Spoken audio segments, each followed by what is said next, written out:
আচ্ছা, আমার একটা প্রশ্ন। সূরা আলে ইমরান আয়াত ৫০, এতে বলা হয়েছে যিশু শিক্ষাকে মানতে। তাহলে কেন মানুষ মানছে না? বোন নামটা বলবেন প্লিজ। Chastity? বোন প্রশ্ন করলেন যে কোরআন বলছে সূরা আল ইমরান অধ্যায় ৩ আয়াত ৫০ যে আমাদেরকে যীশু খ্রিস্ট বা ইসলামের শিক্ষা অনুসরণ করতে হবে।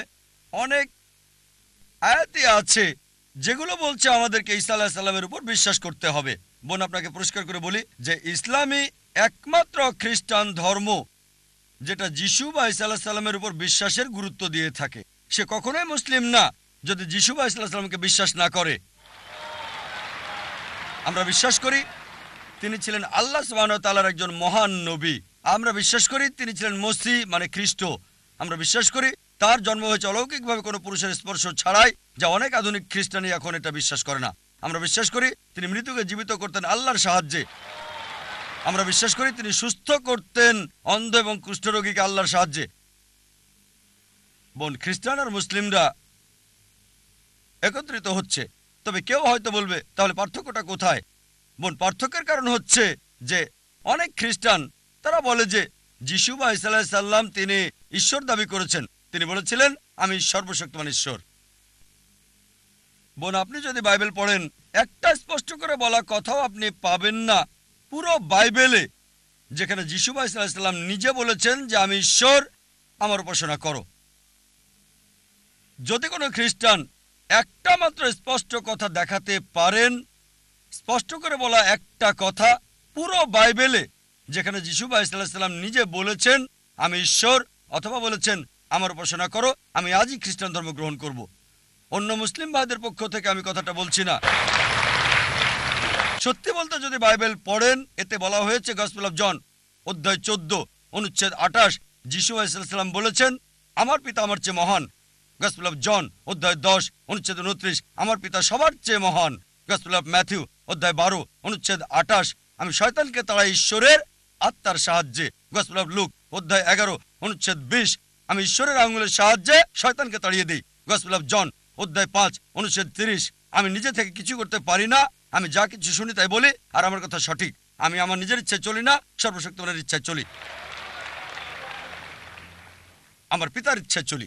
যদি কেউ বলে যে আমি নিজের ইচ্ছায় চলি না, সর্বশক্তিমান ঈশ্বরের ইচ্ছায় চলি, সে মুসলিম। যিশু বা ঈসা আলাইহিস সালাম ছিলেন মুসলিম, কখনো ঈশ্বর দাবি করেননি। আর এটা স্পষ্ট করে উল্লেখ আছে বুক অফ অ্যাক্টস 2 নম্বর অধ্যায় অনুচ্ছেদ 22 শোনো ইসরায়েলবাসী, নাজারেথের যিশু তোমাদের মধ্য থেকে ঈশ্বর তাকে মনোনীত করেছেন অলৌকিকত্ব আর নিদর্শনের মাধ্যমে, যা ঈশ্বর তাকে দিয়ে করিয়েছেন তোমরা দেখেছো। নাজারেথের যিশু তোমাদের মধ্যে ঈশ্বর মনোনীত একজন মানুষ, অলৌকিকত্ব আর নিদর্শনের মাধ্যমে ঈশ্বর যা তাকে দিয়ে করেছেন তোমরা তা দেখেছো। তাই আমরা বিশ্বাস করি যীশু খ্রিস্ট বা ঈসা আলাইহিস সালাম আল্লাহ সুবহানাহু ওয়া তাআলার একজন মহান নবী ছিলেন, তবে ঈশ্বর ছিলেন না। এখানে আমরা পার্থক্য করি। যিশুর শিক্ষার ব্যাপারে এখন বলবো। আপনার মূল প্রশ্ন ছিল যে কোরআন বলছে আমাদেরকে যিশু বা ঈসা আলাইহিস সালামের শিক্ষা অনুসরণ করতে হবে। যখন যিশু বা ঈসা আলাইহিস সালাম পৃথিবীতে এসেছিলেন তাকে পাঠানো হয়েছিল শুধু ইহুদিদের জন্য, শুধু বনী ইসরাইলদের জন্য। কোরআন স্পষ্ট করে বলছে সূরা সাফ অধ্যায় 61 আয়াত 6 যে যিশু বা ঈসা আলাইহিস সালাম নবী হিসেবে এসেছিলেন বনী ইসরাইলের কাছে। এটা বলা হচ্ছে সূরা আল ইমরান অধ্যায় 3 আয়াত 49 যে যিশু বা ঈসা আলাইহিস সালামকে প্রেরণ করেছিলেন বনী ইসরাইলের কাছে।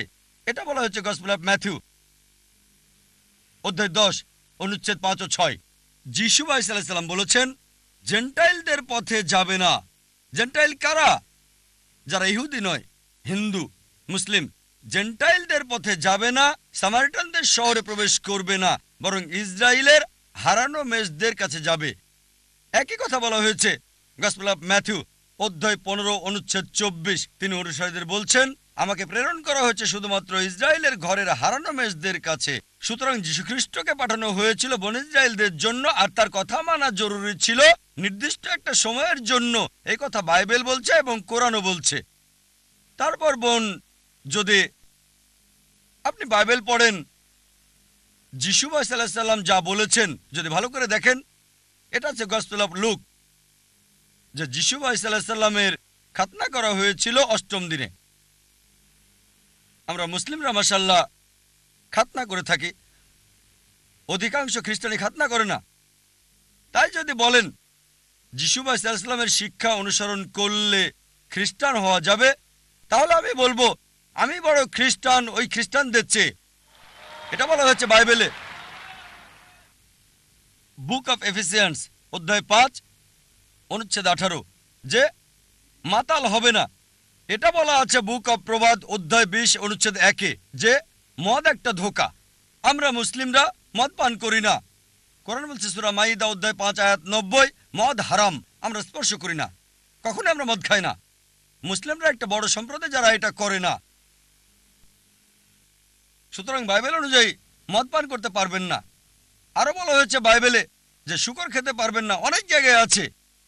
এটা আছে বুক অফ লেভিটিকাস অধ্যায় 11 অনুচ্ছেদ 7 ও 8। আরো আছে বুক অফ ডিউটেরোনমি অধ্যায় 14 অনুচ্ছেদ 8, বুক অফ আইজা অধ্যায় 65 অনুচ্ছেদ 2 থেকে 5, কমপক্ষে 5 বার যে শুকর খাওয়া যাবে না।